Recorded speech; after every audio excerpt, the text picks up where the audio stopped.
I believe so. Yes, it is. We are live. Man, welcome to the Unapologetically Men, co hosted by your boy Maximillion and my other co host, Lando. the Real Lando. Man, where we starting this new dedicated MGTOW channel. It's where we discuss men, politics, society, female nature, shit, just stuff that we did that day or today, tomorrow, in the future, ever. So this is us. This is our brand new launch channel. Trying to get this off the ground. Man, I'm just telling you, how we come up with this idea, man. Man, we just found ourselves just talking about stuff just randomly all the time, the stuff that we just see in everyday life. And it's funny how you don't have to go looking for the nonsense. It's in your face every single day. Every day, man. Even in regular conversations, just the entitlements that you hear, especially from women, the way they speak. I mean, they do stuff in mixed company, on the job, stuff that we can't do as men because it's socially unacceptable. Absolutely. So tell us a little bit about yourself, Lando. Man, first off, I call myself the real Lando because fuck what you heard. The way they spinning shit in the movies is not how it originally was. If anybody out there is Star Wars fans, you know the real Lando just ain't no pansexual running after some fucking robot. Right? You know what I mean? It's like I live my life by a code. There's a sense of honor there. So, and Right. True that. you don't see that much these days. True that. True that. So, man, today, let me start off by saying, I just don't jump into something real quick. The other day, right? Hmm. I got a Doberman pincher. He's probably about I don't know. He's probably about 6 years old now. But anybody if anybody knows anything about Doberman pinchers, they're like super loyal and super like they're super protective. Like they always want to be they think they're lap dogs. Like they're just but he's like 75 pounds, so he's not really a lap dog. But man, the other day, whenever I go outside the house, right? Hmm. Because he follows me anytime I get up and walk out of the room, he follows me around, right? I'm thinking like he just wants to be, near me and he wants to make sure that I'm all right. So, and he's just that protective. But like the other day, anytime I go outside, you can hear him whining. Like he's just a big old whining when I leave the room, Hmm. when I actually leave the house, but I don't go anywhere. Like I'm just outside the perimeter. He's just like whining because he wants to make sure I'm cool, I'm good. And I was thinking to myself, like when you involved with when you involved in relationships, my dog, he's a whiner, but like it's annoying a lot. But I'm just thinking to myself, like, wait a minute, he's only whining because he just wants to be he wants to make sure I'm okay. You know what I'm saying? He's not like just a big baby. He just want to make sure I'm okay. I was just thinking to myself, like, there's no such thing as a relationship where a woman is like that.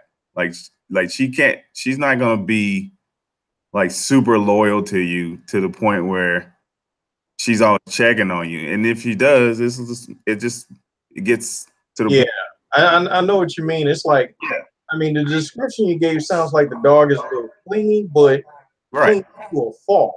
You know what I mean? Where the right, dog's not thinking about itself; it's thinking of 100% about your well-being. right, So I kind of get what you're saying. It's like usually if a woman is clingy, it's because she wants something from you for herself. right, You know what I mean? She's not thinking about, are you okay? Do you have what you need? What can I do for you? It's right, always like, where you at? I want to know where you at for my purposes, or right. or because you didn't do this for me yesterday, so you got to do it to me for today. And then even if you did, yesterday don't count no more because it was yesterday. Absolutely, absolutely. And, you know, I was just thinking, like, man, it's like it's sometimes I can get into the point where you know it's annoying, and I'm just like, okay, well, be quiet. Just good lord, I'm all right. Be quiet. But then I started thinking, I was like, man, he just wants me to be safe. You know? Yeah, I mean, in that aspect too, like say if something unsafe was happening, because you know how like as men, if something go bump in the night, we're the ones that gotta go check it out. Right.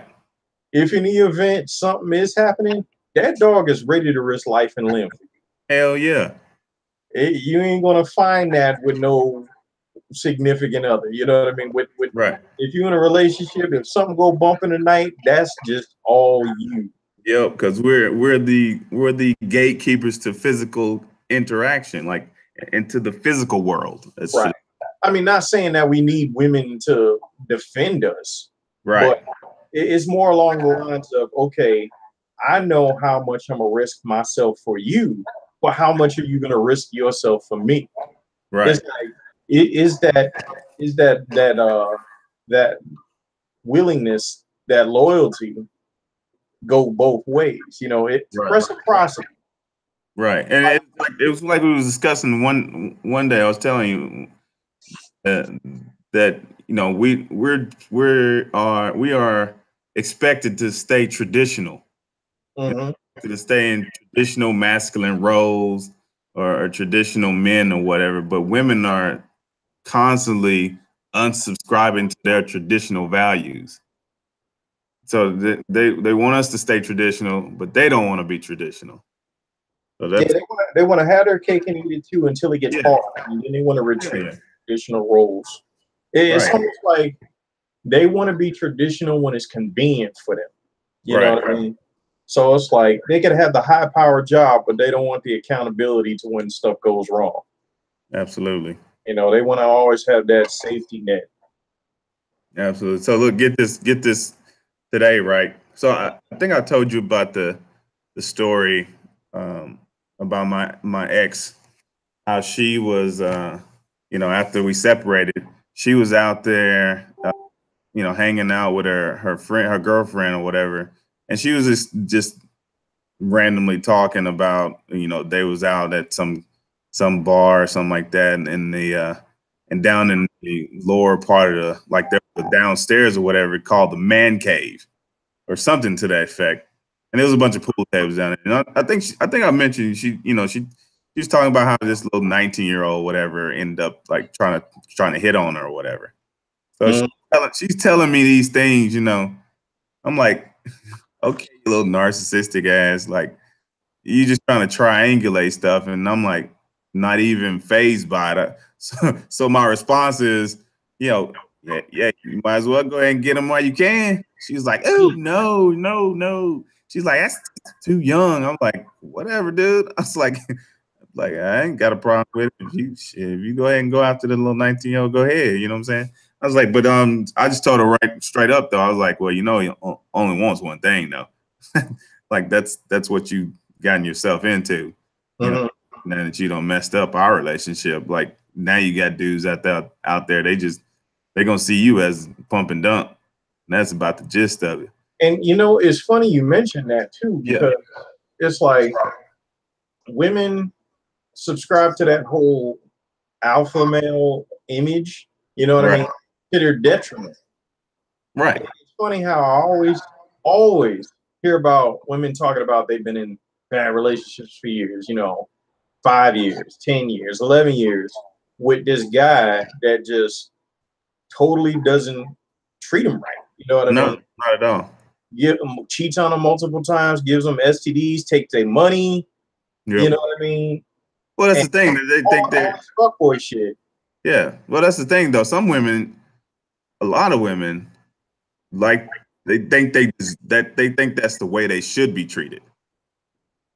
You know what I'm saying? Like, Well, I I wouldn't say that. I think it's just mental illness, really. I mean, because it's like they will subscribe to being to subjecting themselves to that type of torture, all right, trying to quote unquote change a man or make a man better or whatever. or you know, her female energy is supposed to be the antidote to his male toxicity or whatever. You know what I mean? Right. Well, they're enduring all this abuse, but when they come across a guy who actually tries to do right by them, no, they walk all over that dude. Oh yeah, it's like it's got to be mental illness, man. You know what I mean? I guess where I'm coming from is because, like, you know, after my ex done wrong, right? Mm-hmm. Now I just have no respect for her. So now I'm the kind of dude that kind of treats her that way now because I have respect for her. You treat her like what she is, basically. Right. And so I guess where I'm coming from with that is like she came off one time and said something to the effect of I guess that's what I deserve. So like she has this idea now that she deserves to be treated like crap by me. So she sits there and tries to take it. But at the same Let me ask you this.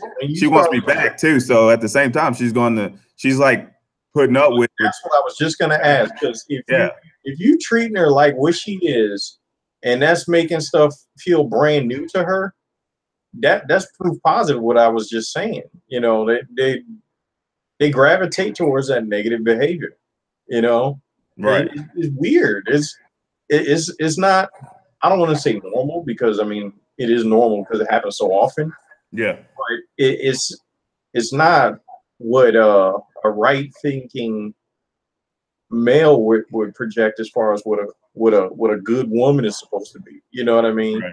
A good woman is not supposed to cater to and be turned on by toxic behavior and mentalities. Yeah, but the truth is they are. You know? Right. Right. It's weird. I mean, and they cater to that type of activity all the way until they either get close to the wall or they hit the wall. And sometimes some women push it to where they're already past the wall and they're still catering to fuckboys just to see if they still got it. Yep, they do. They do. But and that brings an interesting concept. What the hell is a good woman? Because like if you have the situation where it's an asshole, right? He's a bad dude. Bad dudes, and these quote unquote good women are taking care of these bad dudes, and they like running all over them, and then they finally they finally break apart. It's like, oh, she was a good woman to you, but that same woman will turn around and treat a good dude like shit, and then turn around and blame her experiences of why she's being a bitch. That she right, exactly. She'll turn around and say, well, I was mistreated a lot by other dudes. But she wanted to get mistreated. Yeah, exactly. That's the weirdest thing about it. It's like this is just my opinion. I'll preface everything with just my opinion because it is. But a good woman is just a concept. It doesn't actually exist. Yeah, I think so too. You know what I mean? It's like it's a lot of things that are considered good and noble are generated by the male psyche, and then the female psyche depends on how it's brought up, adopts those things, and continues them. Well, you know what I'm saying? So go ahead. A woman doesn't get her sense of honor by herself.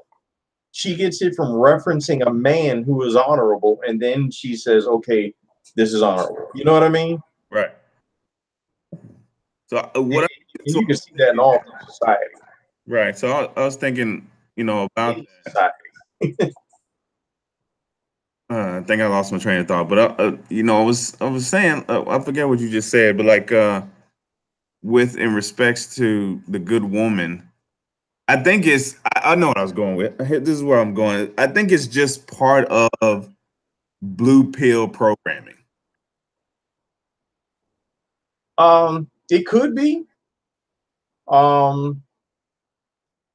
would say, yeah, it is but it's not wrong. It just like I said, doesn't exist, and unless it's created by. I know, but it doesn't exist because we're red pill men, and the blue pill man because thinking it doesn't exist without a man. I'll say that. That's true. Because there's some good women out there, but it's like it took a man to make that woman actually good. Right. You know what I mean? Like daughters who are only raised by their fathers and have no female influence whatsoever. They have a strong respect for men, and they also have a very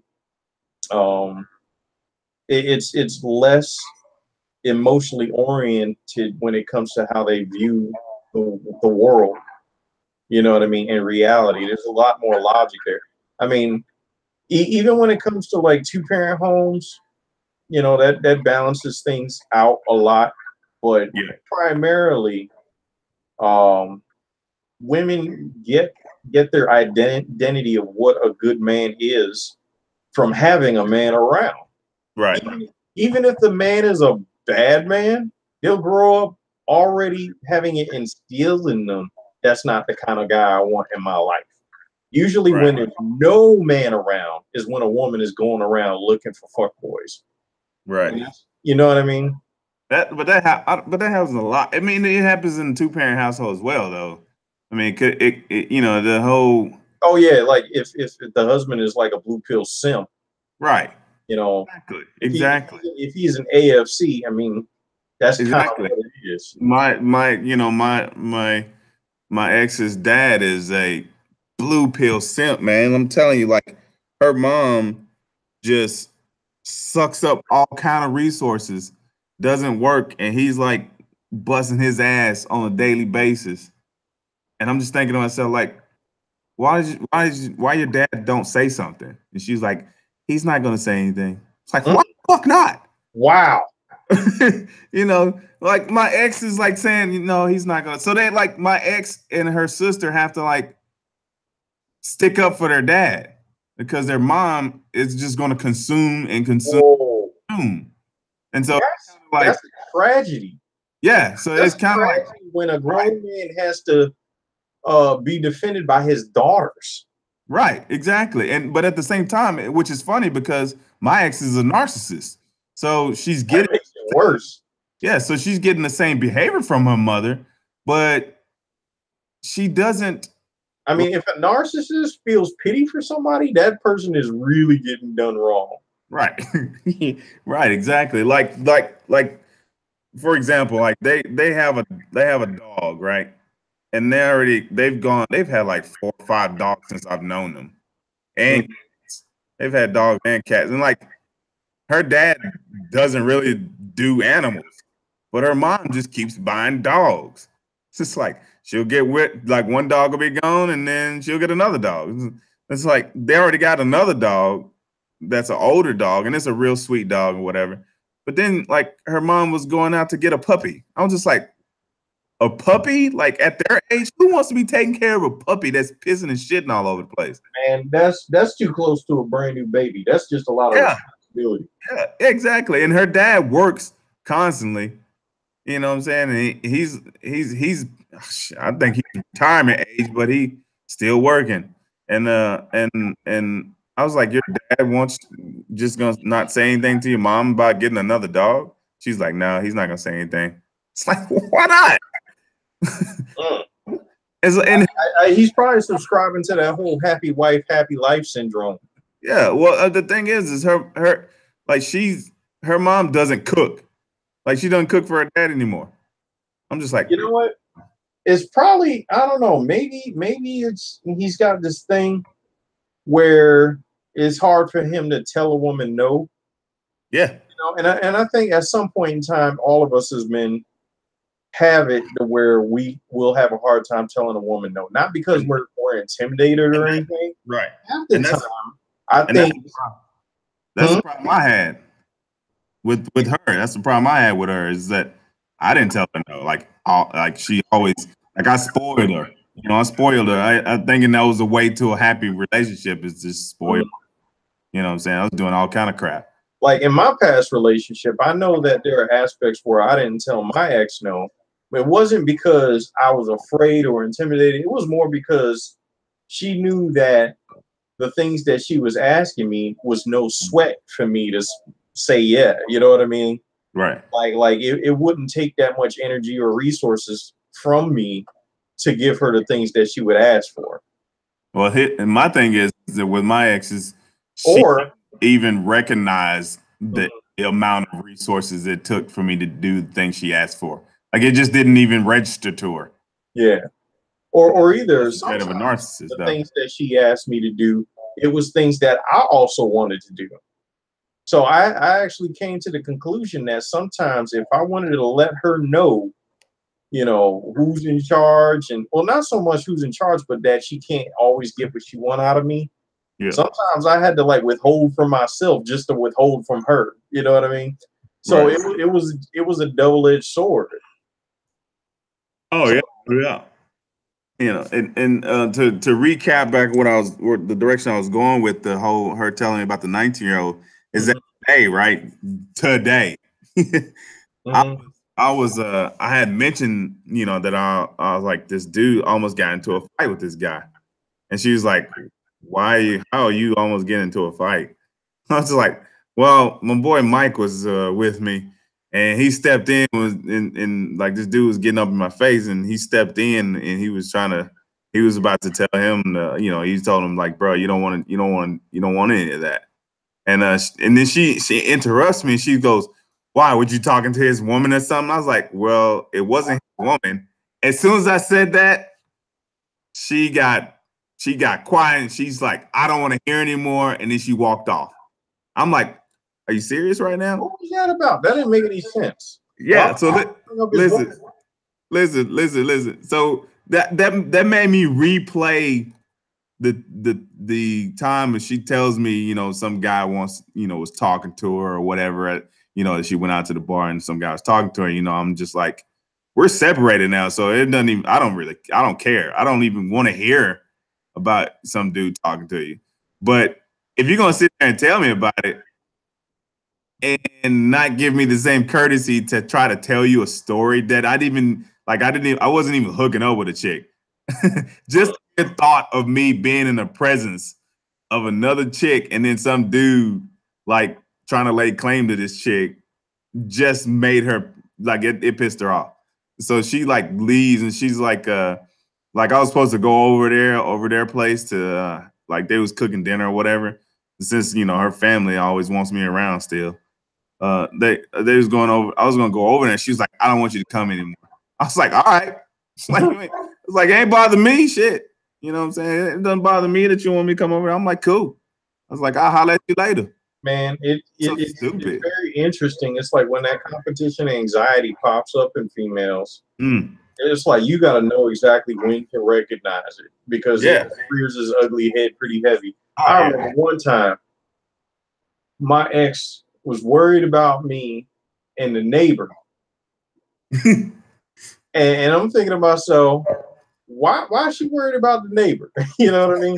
Because I walked outside to like throw the trash out, and I'm wearing my pajama pants, and she was like, "I can see your junk through your pajamas. I don't want the neighbor to see it." And I'm Oh man, thinking, dude. like, Dude, that's that my ex does the same thing. Like when we used yeah, to that was the funniest thing. It's like, wait a minute, she's worried about somebody checking out my bulbs through my yeah, pajama pants. yup, And I'm just going yup. out to throw out the trash. All right. And it's like back then, I didn't think nothing of it. I was thinking, oh, she just being insecure. But it's like, knowing what I know now, it's like I could have at least leveraged that information to really kind of keep her in check. Right. And she would act up. You know what I mean? Right. And that's the same. Like that's what my ex is feeling right now too, is the competition anxiety. Because she like seriously, like we're talking about somebody who cheated on me twice or tried to. She cheated on me once and then she tried to cheat on me the second time. And here we are, separated, and she wants to basically be the only person who has access to my body. Oh, because she knows that you're pretty much free. You know what I mean? Yeah, It's exactly. like So she didn't she appreciate it literally when you were she completely monogamous, but now that you have the opportunity to have a second lease on life, is yeah. bothering the shit out of her. Yeah, and she literally, like I'm telling you, straight from her mouth, bro. She Mhm. she literally says, I can't stand the fact that you might, be hooking up with other chicks. and I just I don't want to think about it. I don't want you out even kissing another girl. I'm like, it's weird how that happens. it's like, how are you going to I got a claim? funny one for you. When me and my ex were getting divorced, right? Yeah. She didn't even wait for the paperwork to conclude. Technically, we still married. And Yeah. she calls me up one day just to tell me, not to talk to the kids and nothing like that, just to tell me that she has been with someone else and she just thought I should know. And that was like the only point even calling me, right? But about a year and a half goes by after we're legally divorced, and I hook up with this chick, and she finds out, and she's like, "Oh my goodness, I can't believe you're moving on so soon." And I'm looking at her like, "Wait a minute, hold on, This you bitch. fuck somebody out? You fuck somebody before the ink could dry on the contracts." Right. You know what I mean? But I wait a year and a half before I consider moving on to somebody new. And she's talking about I'm moving fast. Like, what kind of shit is that? The audacity. I know. Well, you said your ex is a narcissist too.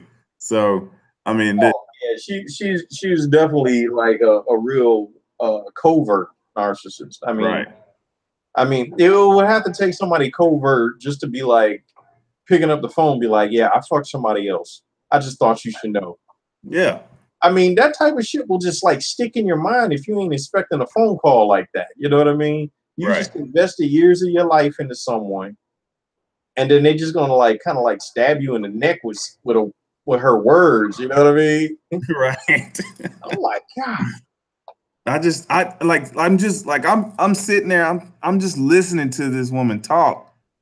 I'm just thinking to myself, like, you want some level of monogamy post divorce. Like, that makes no sense to me whatsoever. Like, the reason why we get a divorce, you trying to mess around with one of our friends.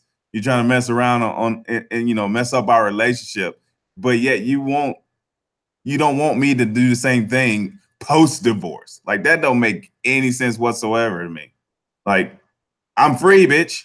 Goodbye. You know what I'm saying? It's like, leave a brother alone. You know, Right.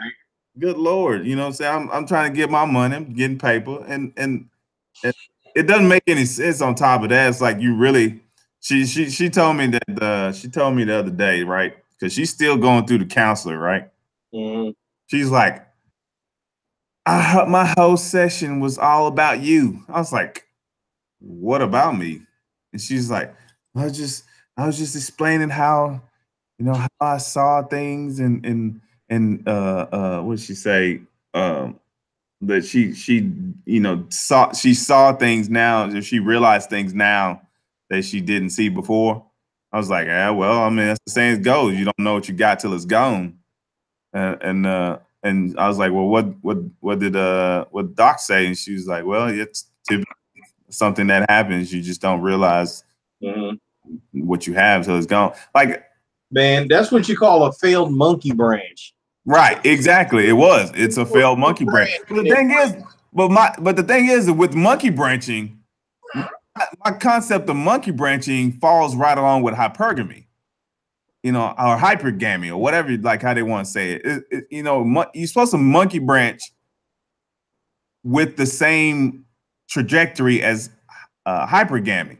Well, You're the supposed way to I monkey see branch it, to a the way I stronger, you're supposed to monkey branch to a stronger male, stronger genes, stronger determination, stronger will.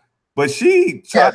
that was generations ago. Now Yeah, women monkey branch for instant gratification. That's what it's about. that's true. She Women definitely. don't have a sense of delayed gratification. You know what I mean? Right. So it's like, here's an example. Like when me and my ex was living together, and this was due to some conflicting circumstances. This is like after divorce. And she had that shit where she was worried about me walking in my pajamas and the neighbor, whatever. Yeah. Well, come the holiday season, she was actually fucking somebody else and not coming home. The kids was just wondering, where's mommy? You know what I mean? Mm-hmm. She's out monkey branching with somebody else. And I believe that she was doing that because she realized that, you know, since we living together, Yeah. she thought that she could like go back to try and take what she trying to get what she want out of me. And when she realized she couldn't, she thought she would throw up in my face that she's fucking somebody and coming back home. You know what I mean? And I'm like, no, you ain't gonna disrespect me like that. But so I got all my stuff and got up out of there because I don't deal with disrespect like that. You know what I mean? And then she thought that shit was really gonna fly. But come to find out, she monkey branched to a dude that got 3 baby mamas and no job. And he was trying to move in after I left so he could get supported by her. So what that amounted to was she was trying to use him to try to get me jealous, but also the guy was probably one of those fuckboy types that just gave her some sort of thrill. Right. So I guess that's my long way of saying she was monkey branching to another guy to get a thrill. And that's the thing. That was it. Yeah, that's the thing is that they think though, because there's, I guess you can add, you can chalk it up to the narcissism in them, but it's just sort of point where she really thinks that I should just erase, or forget about, or just throw it under the table, the indiscretion she had, and accept her back. Like there's like, it's like, just okay, you punished me enough. Can we just get over it now? Like that's what she's saying. That's how it feels. Like she said it at the beginning. She, when we, I got that line too. Yeah, when we first separated, she was like, like it was like she's like, I can't take this anymore. Can we just move on? Like it's like they always want to move past what they did. Here's what's the funny part. She's talking about she can't take something, but she was the one that was doing the shit. Right. She the perpetrator, right. Yeah, so basically she's complaining that all her bullshit backfired on her. Yeah. That's not your fault. Like she really was trying to start a relationship with somebody who couldn't sustain one. It made no sense to me. It's like, if you're going to monkey branch, try to like go through it. Like for men, we're going to monkey branch. We're going to monkey branch to a finer, more attractive, maybe younger chick. You know what I'm saying? It's not going to be on a monetary level. Oh, no. Because here's the thing. It's like men are attracted to women for who they are. Right. Women are attracted to men for what they can do for them. Exactly. I mean, it may not always be monetary, but it's always about something going their direction. Right. Exactly. You never hear about a guy's like, man, I bet she could pay my bills, or that doesn't happen. Right? Oh man, doesn't happen. Look at the mind on her. I'm pretty sure she could like be my emotional tampon and talk me through all my bullshit because I can't think for myself. No, guys don't do that shit. No, we don't. It doesn't happen like that. But like, but at the same time, so, like I said, when, all this came down, when I talked to my mom about it, she was just like, you think she'd go out for a better guy? It's like, oh, well, thanks for just describing hypergamy to, I'm like thinking, like, my mom doesn't even know that's the. You know, she was being an apologist for the bullshit. Yeah, she doesn't know that's a term. Like, she doesn't know that's the term. Like, men have come to understand that this is how women are. And, she was just like, why would she try to go after somebody who's just lower than you? I was like, yeah, well, I don't know. It happens all the time. Yeah, it happens. Well, it happens. I mean, because it's like it was like she was hitting the lottery straight out the gate. You know what I mean? Yeah. So it's like when she met me, I'm older by 5 years. I already been there, done that, got the t-shirt in terms of life goes. Right. You know, so it's like whoever she run into after me has to like live up to my standard if she's talking about quality, Right. or And even surpass me. And here's the thing: if she finds a guy that's actually better than me, he's not gonna go for her shit. You no, know, it's not. Not. It's he'll not. be out of there real fast once he picks up on what she's about. Right. And it's like they said though, if you're the best that they can do, they're gonna be like hovering around you all the time. And Oh, she literally said this to me. I'm gonna be one of those crazy baby mamas to you. damn, that's a No, you threat. ain't. Man, seriously, she like said it to my face, directly to my face. I'm gonna be like one of those crazy baby mamas. I was like, no, you're not. She's like, yes, I am. I was like, fuck it, I'm gonna have a house that's out in the boonies. So if you're gonna have a problem, you're gonna have to drive your ass to me. Like it's gonna You know what my ex be said? different. Like before we split, the first thing I did, I was smart about everything. Yeah. First thing I did is I legally handled the custody stuff first, Mm-hmm. right? And then she was like, because I started doing that because she walked out. You know, she didn't like me putting Yeah. my foot down, so she figured she would just split and then I would fold. Yeah. And then when she saw that I wasn't folding and she was like out the house for a month and a half, I don't know where she's at. I filed for the custody paperwork. She got served and she was like, I'm gonna keep you wrapped up in court. I hope you got enough money. And it's like, this is what she said to me. that's It's like, that's those empty threats that they do. well, the thing is, I mean, it wasn't an empty threat. She was going off of the strength that the fact that she's a female, that she Yeah, was that's what I'm able to follow through on it. You know what I yeah, mean? yeah, exactly. But I'm saying that's empty because they don't have any. They just have an assumption. Right. You know, I mean, she just assumed, okay, I'm a female. I can say whatever I want and things are gonna go my way. Yeah, no. But what it came down to was like when we actually went to the courthouse and I explained all the stuff that, you know, she abandoned the home, she was neglecting the kids.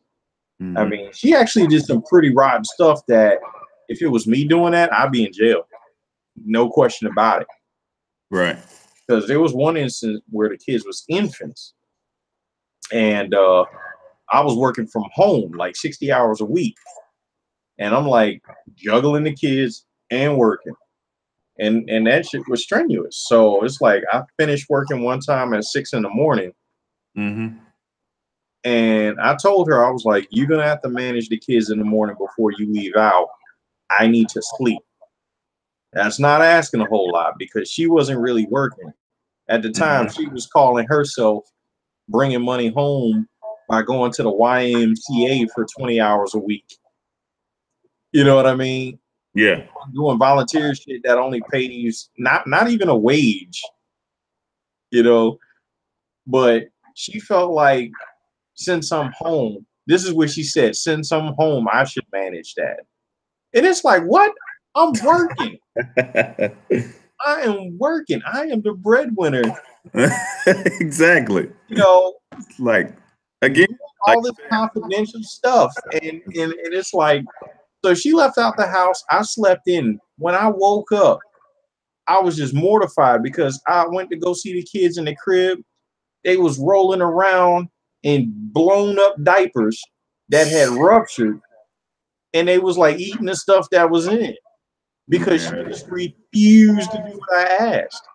exactly. And that's like I said, they want us to stay traditional men. Hmm. They don't want to do any of the traditional work that. I mean, in that aspect, it was just general defiance. You know what I Right. mean? Right. I could have told her anything like, you know, there's a bomb in the kitchen. I need you to get the other child so we can run out. And she would just defy it because she feels like if a man tells her anything, it's a demand and it's demeaning to her femininity or some bullshit. You know how that goes. Right. Right. But it's like you usually if a man is telling a woman something, it's for her benefit, not for Right. her not for her to be dominated, you know. Right. But yeah, I mean, you know, I told the courthouse what she did. I told the courthouse about how she refused to work and uh we ran out of diapers, and I didn't even know we ran out of diapers. So what she went and did was she got them plastic shopping bags and some old clothes and made homemade diapers and wrapped them up with electrical tape. What? What? And the kids had this crazy rash. Man. I mean, that would be considered child abuse. You know what the court did? The court didn't do anything. They said, okay, we're just going to sign this paperwork saying you're not going to do that anymore. It's like, really? Big daddy government for him. Yeah, they was waiting for the other shoe to fall for me to do something. Right. But I raised those kids on my own for the first 8 years. Of course they will, man. Of course they will. So we touched on, we touched on polygamy. We touched on, you mentioned earlier about a woman hitting the wall a little bit. Man, so being a red pill, man, I had, sometimes I go back and watch movies and see if I can see a different, different light on them. Being, I see things differently now, and I'm being unplugged from the matrix. But so I went and I was like, man, let me go. I want to watch something like masculine, really good movie, blah blah blah. Good luck finding something. I threw on Taken with Liam Neeson, right? Okay. Real masculine movie, Liam Neeson kicking ass through the whole movie and whatnot. But when it came to his ex-wife in the movie, right? Mm-hmm. Thinking to myself, I was like, hold up, this situation would never happen. I was like, so you can see Liam Neeson's an ex-military dude, right? Mm-hmm. And his ex-wife, who's obviously post-wall, they have a daughter, so she's a single mom, right? And her new husband is a wealthy, successful. He's a rich beta. He's a rich beta. But I'm thinking to myself, I was like, how is it like this situation would never happen in the real world? Like if he's a rich beta, he's not gonna go pick some single mom and her ex-husband is a military alpha dude. Right.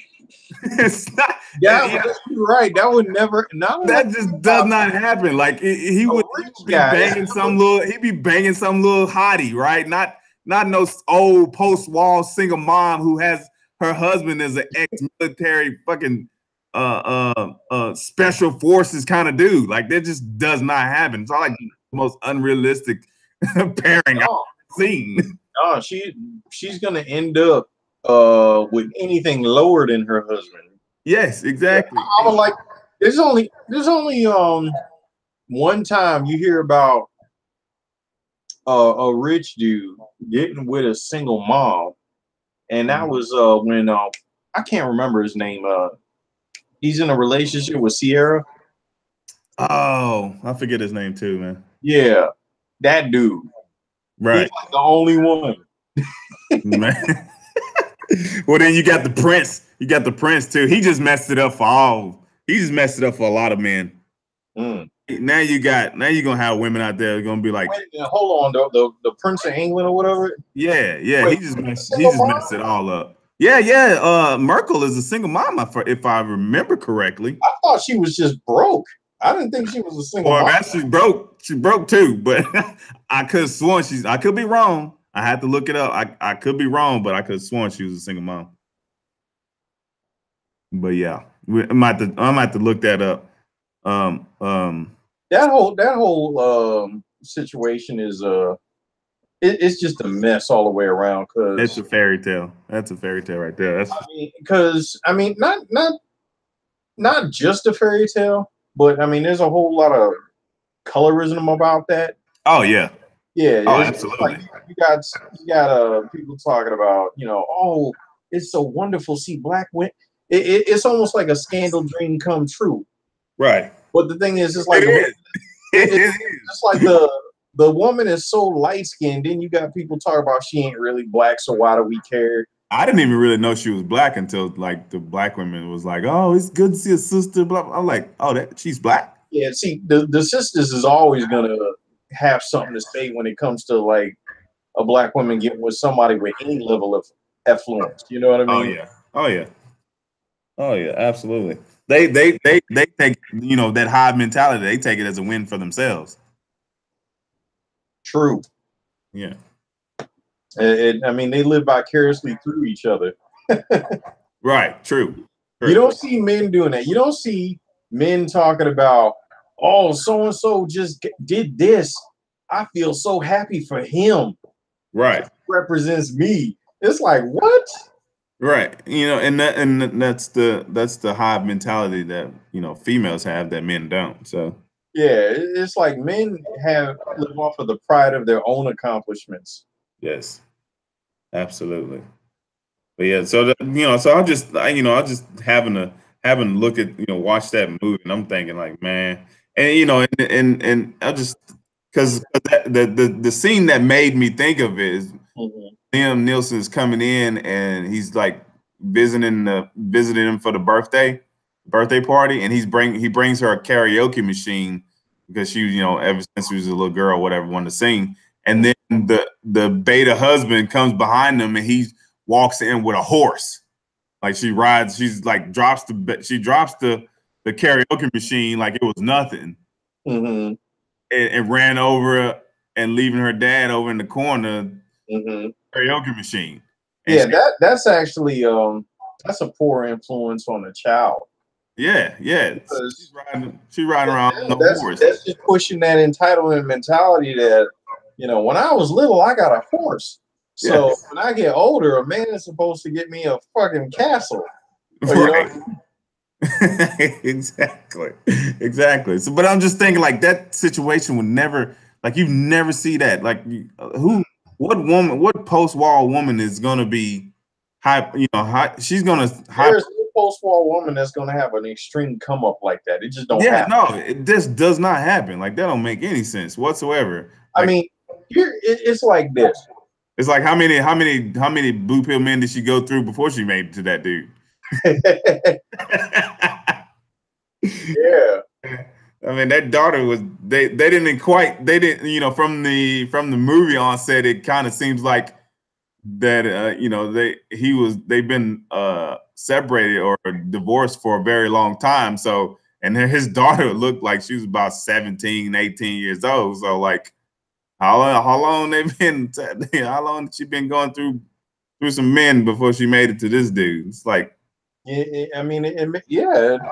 I wish they had some more background on that. I mean, even though yeah, a part of it was okay, you know, they didn't need the background because it's one of the few movies that kind of sticks to the point of the purpose of the movie. right, You know, which kind of leads me to how these SJWs have like overrun movies and video games to push certain societal agendas. You know what I mean? right. Like the we were talking about the other day how they have all these super powered female leads, Mm-hmm. and the action is just so watered down because it's almost like the choreography sets it up to where the guys just get easily beat up. Oh yeah. Yeah, you got this woman that's like 110 pounds soaking wet, throwing uppercuts on dudes that are like 250 pounds, you know, Right, right, knocking them clean out. And it's right. like, that's not realistic. No, not at all. Well, and then you know, like I was telling you earlier, you know, watching the new Luke Cage, and Oh, I'm past the point where the detective chick has the prosthetic arm. yeah. That's a, you know, like an android arm or whatever, and this guy like Yeah, it's like a bionic arm or yeah, something. it's like a bionic arm. It's got super strength in her arm and stuff. And Mhm. she's like, you know, one punch and knocking dudes out like Luke Cage knocks him out. And I'm just thinking to myself, like, wait a minute. Earlier though, she was beating dudes up with one arm. So now she's got one arm and one bionic arm. So she must be really unstoppable. You know? And then Luke, Yeah, I noticed there was no yeah, continuity there. Like when she was beating dudes up with one arm, I mean that was ridiculous enough. So I was right, expecting with the bionic arm, I was expecting her to just rip through dudes. Instead, she did the man. opposite. She barely could take them on. Right, right. And she, you know, and it was a funny thing is Luke Cage joked that said, you know, you could be my sidekick. I'm just like, oh, jeez, here we go. Well, yeah, they threw that joke in here because she really is the sidekick in the comics. Is she? Yeah, so she's really just a temporary character from that's not even in every issue. Yeah. But I don't know. I mean, Luke Cage in general. I mean, he's like a lower level Marvel comic character. Yeah, he is. I mean, they got lower level comic characters that are like just better. Like what's his name? Iron Fist. They really screwed up his character because he's way better than that in the comics. Yeah, in the Netflix series, man, I think that was the worst. Like of all the Netflix, spinoffs they've done, that was the worst one. They screwed that one up bad because in the comics, Iron Man beat up the X-Men by himself. He like punched a huge dent in Colossus's chest. You know what I mean? How hard is that? You just walk up to Colossus and you just buckle him. Yeah, right. But yeah, Iron Fist is definitely the weaker of all of them. I like to see them come out with Punisher again. I'm ready for that. I'm ready for another season of that. Yeah, well, I think that was done. The way it ended, it had a nice conclusion that wrapped it all up. Yeah. That was really good though. Punisher was good. Right. I mean, it took me a little while to kind of get warmed up to it because it's like the whole time I kept seeing Shane from Walking Dead. Right. You know what I mean? Right. It's like a lot of the same mannerisms. I feel you. It's like I had to get the Walking Dead out of my head when I was watching the Punisher. Oh man, I feel you. Which yeah, I get you. But yeah, no, but yeah, I just could see all the social structuring when I was watching Taken. I'm just like, oh man, it's worse than that. I mean, they got it now. What was it? The new what's that video game? Last of Us. Yeah. Yeah, they got that now to where it's like the main character Ellie. She's older now, and a heavy influence in the plot of the game is that she's in this homosexual relationship. Right. You know what I mean? And it's like, why do they need to do that? I mean, forget the gay part, just relationships. There's no video games out there to where there's a heavy influence on characters having any relations. Right. Yeah. It's usually about the story of the game, the main character motivates and things like that. Right. But it seems like they're out to really push, trying to like prove that a lot of characters are supposed to be gay. You know what I mean? Right. And forcing viewers to like ingest this content when people are paying money for something. You know what I mean? Right. It's like I don't want to spend $60 for a game where half the content is watching two women getting it on. You know what I mean? They better look good. I mean, the whole aspect. I mean, even when you go back when people would just watch women roll around in Jello at sports bars, Yeah. It's like it was a novelty thing. You know what I mean? Right. It was something to just kind of flirt with the idea that women are kind of doing lesbian shit, but at the same time, men don't really want to see women doing lesbian shit, not on their own terms. You know what I mean? Right. True. When that reminds me, like, that made me think, like, is there any bars with Jello wrestling anymore? Oh no, because that would just be demeaning towards women. Oh yeah, I'm sure. I'm sure the feminists will come out. Like the slut walk. You know what I mean? Right. That's true. Like, where it's funny. It's like if you have women mud wrestling, that's derogatory towards women. But if women are walking around with their tits and pussy out up and down the street, that's sexual liberation. Yeah, exactly. That's liberation. Sell sluts. You If know what it's I mean? under, if maybe you can like create a bar that's under you somehow spin the feminist agenda and like say this is female empowerment, Oh yeah. and then just set up the mud wrestling or the jello wrestling and have a bunch of bikini chicks and they're getting it on. Yeah, and it's Yeah, like, as long as you throw the word feminism in there, it might pass. yeah, it might pass. You know, it's Yeah. like, okay, oh, these women are being used as sexual objects. No, they're used as a model for empowerment. Right. Or could we maybe maybe you could like throw every once in a while have a dude wrestling or dude boxing or something like that in there just to balance it out, and then be like, and then you can pull that. Oh, I'm giving equality. What are you talking about? Oh man, Yeah, it'd be like 90% female mud wrestling or jello wrestling, and then like one boxing match for. it's I don't know. Maybe I shouldn't laugh, but it seems kind of hilarious how it's like you got transgendered women in MMA. Yeah. You know what I mean? It's like, And they whooping the hell out of these women. how you gonna pay somebody hundreds of thousands of dollars to turn a woman into hamburger meat? Yo, this one transgendered woman, a dude, basically punched this chick and punched her ear off. Punched her ear. It's like, That don't really? make no sense. Yeah, how hard you got to hit a chick to knock her ear off? Well, it was definitely more than 8 pounds of pressure. I'll tell you that. Man. I mean, man. Another ear. I mean, another ear. Another. I don't. Is there just not enough? Is there just not enough to create a subcategory sport of the same sport?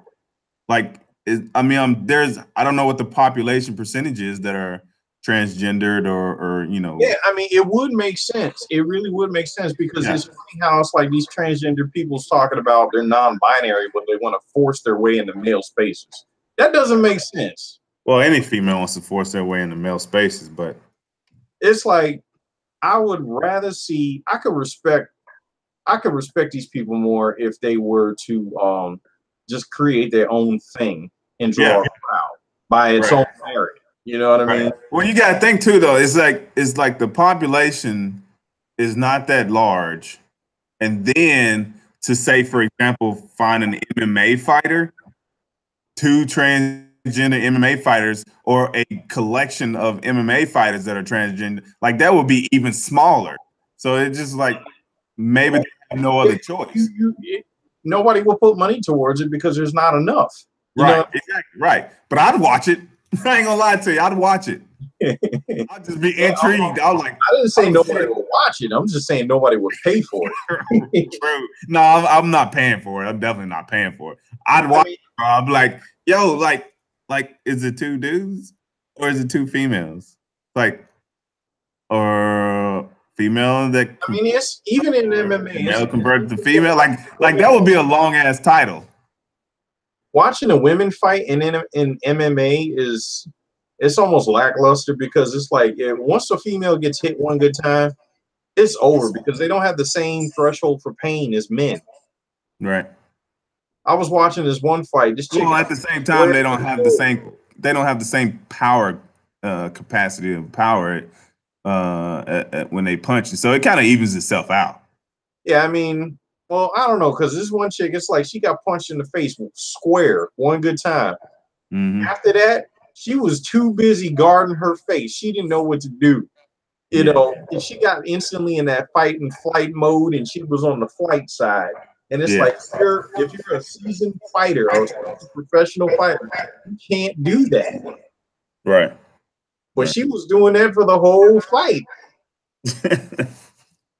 All because she got popped one good time. Right. Right. Man. I mean, it's like watching WNBA. Right. Who watches WNBA? That's the question. Mm. And let's face it, it don't make any money, man. I don't never see it. So I don't see it being played in no bars. I don't see it being played in no restaurants. I mean, I'm not gonna say all women are not good fighters. I mean, because there definitely are some really good female fighters, but Oh yeah, man, I was they Holly don't Holmes, Holly they look Holmes, Ronda like they Rousey. look like women though. Yeah, yeah, The exactly. best female fighters don't look like women. They do. They got like I still think Ronda Rousey is still pretty awesome.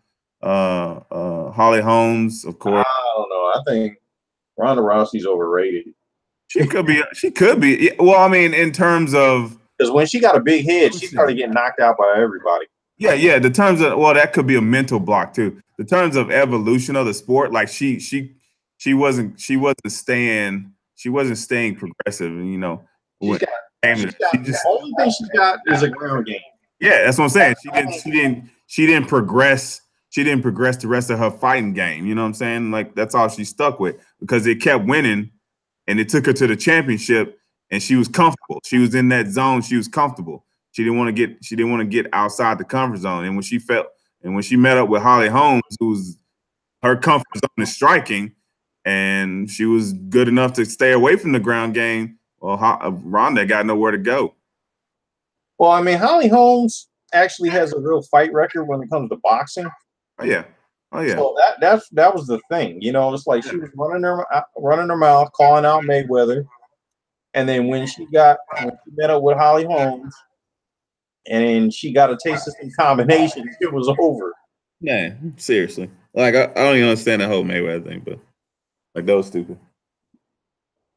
Yeah, I mean Mayweather. I wonder what he's doing because for a minute he was talking about doing the MMA thing. Yeah, I haven't heard nothing from him. I think that's just a little nugget of hype. That's all that is. It's not nothing that was going to be promising or whatever. Not like it wouldn't definitely wouldn't be anything like the first time when Connor stepped into. Oh, that whole thing was rigged. I think. Oh yeah. Well, I don't. Well, I mean, as far as like Realistically, if that was a real boxing match, Conor McGregor wouldn't have got past the second round. oh no, no, absolutely not. I mean, I mean, he would have gotten lit, but it was it went where it needed to go though. I mean, they wanted to give this. Your money. He wanted to give people enough to make to feel like they got their money's worth. You know what I'm saying? Mm-hmm. It wasn't gonna be he wasn't gonna dispatch him in like the first couple of rounds, which he could have done. But yeah, he wanted to make sure people got their money's worth. That's just part of being a showman. Yeah, I mean, I felt it was kind of weird on McGregor's part because the way he was punching. Yeah. I mean, it really showed McGregor's real punching power in the context of boxing, and he had none. No, yeah, no. Like zero. Like when he hit McGregor with that, I mean, when he hit Mayweather with that uppercut, he walked straight through it. Yeah, he did. When I saw that dude, I was like, "Oh, it's over." Yeah. I'm like, "Oh, it's over." That was like one the bar. People were like, "Oh, you got hit with an uppercut," but it's like he walked over it, dude. He just walked over it. Yeah. If you get popped with a solid uppercut, what happens is you stand straight up and you fall back. Right. Even if it's not a knockout uppercut, that's what you do. But he walked through it flat-footed. Right. I was like, "Oh man, this is embarrassing." Yeah, you got the chin on him. So I mean, part of me thinks they're not even going to let Mayweather get in the octagon. Probably not. For a couple of reasons. One, I think, is because if he actually does get some good hits on people, the fight's not going to make money because it's going to be over just like that. Yeah. Oh yeah. If he puts on 4-ounce gloves and hits somebody with a stiff jab or a right hand, they're going down. Because I look at it like this: if a professional football player can get in the octagon and be halfway successful, a football player, I forget this guy's name. Oh, I know Herschel Walker was in there, but there's another football player recently that was in there. And they did well, and they're not trained fighters. Right. But you get a boxer who's pound for pound one of the best that's ever done it in there, You know what I mean? Yeah. And He's gonna have success. That's oh yeah, and the condition of a boxer is far outweighs an MMA fighter, because it's like your average boxing match, 1,000 punches are traded versus maybe 10 or 20 in a UFC fight. right. True. True. True. Well, shoot, man. I don't know how long this stream has been going on, but I don't know. Well, we kind of got off the topic, but I think part of it is because we actually have interesting stuff to talk about. yeah. Well, the other thing is too is this first introduction stream wasn't I didn't have like a specific topic to talk No, like just I think it was good to just get out here and just talk about stuff, yeah just to, get you the know, first as time yeah goes get the on. first one out, get the first one in the books. You know, Yeah, as the time next goes on, one we get the grooves and we'll have right. some structure behind it. And, Right. Yeah, we definitely I'm gonna have some we have some pointed streams, coming forward. So anybody who's watching, we'll follow that same structure that a lot of the other MGTOW channels, So tell the people what are your favorite MGTOW channels right now? oh man, well, there's Sandman. I listen to Sandman from time to time. Yeah. Replicant Fish. Uh, when I first got into MGTOW, I listened to a lot of Barbarossa. Mm, Um, first I got on the MRA content, and then I transitioned to MGTOW. It's like MRA was great, but it wasn't like brown liquor when it came to the information. You know what I mean? I needed right. I needed rich information that really told the unapologetic truth about female nature. I mean, just so much, not just guard myself when it comes to women, but I mean, it's good information just to navigate through life when it comes to living in a Western society. Right. Um, I think it's still up there. There's a mirror channel for Man Woman Myth. Mhm. Uh, I watched that whole series, and it was just awesome. Yeah, it's true, true. And I'm the same, some of the same ones too as Sandman, Replicant Fish. I didn't ever get a chance to see Barbarossa or hear about Barbarossa. Obviously, I came through to the MGTOW channels. It transitioned from doing research on narcissism because Hmm. I didn't even know what that was until it had rung me up for 14 years and spit me out. You know what I'm saying? Right. You helped me get to understand what narcissism was. And so from narcissism, I navigated over to MGTOW, and then from MGTOW, I Mhm. started seeing some of the PUA channels, and then I came across Tom Likas. So I watched a lot of Tom Likas stuff, because I'm a MGTOW that still messes with females. I'm not a monk mode type dude, but you know, helps me stay protected though. Listen, stuff like Tom Likas that helps me stay protected, Hmm. and MGTOW keeps me on a path to self fulfillment. Just it keeps me grounded as far as like that this is what you should be doing for your own life, not living life to make somebody else happy. Like that's not I don't like that whole that's a whole female imperative just to sit there and think that we're put on this earth to make a woman happy. Like that just doesn't No. it doesn't make sense to me. So, and after doing that for 14 years, that's why that whole and still having it come down like that and having it end like that. That's just I was like, why would I do that? Like that don't make any sense. Hmm. It just makes no sense. So, but yeah, man. So the next time, I guess we're gonna try to do these, every Sunday or every other Sunday. Yeah. Put one up, get And, something. and I'm sure, like, as time goes on, Yeah, the content will get richer. It'll get deeper. It'll be more relevant to anybody that's listening.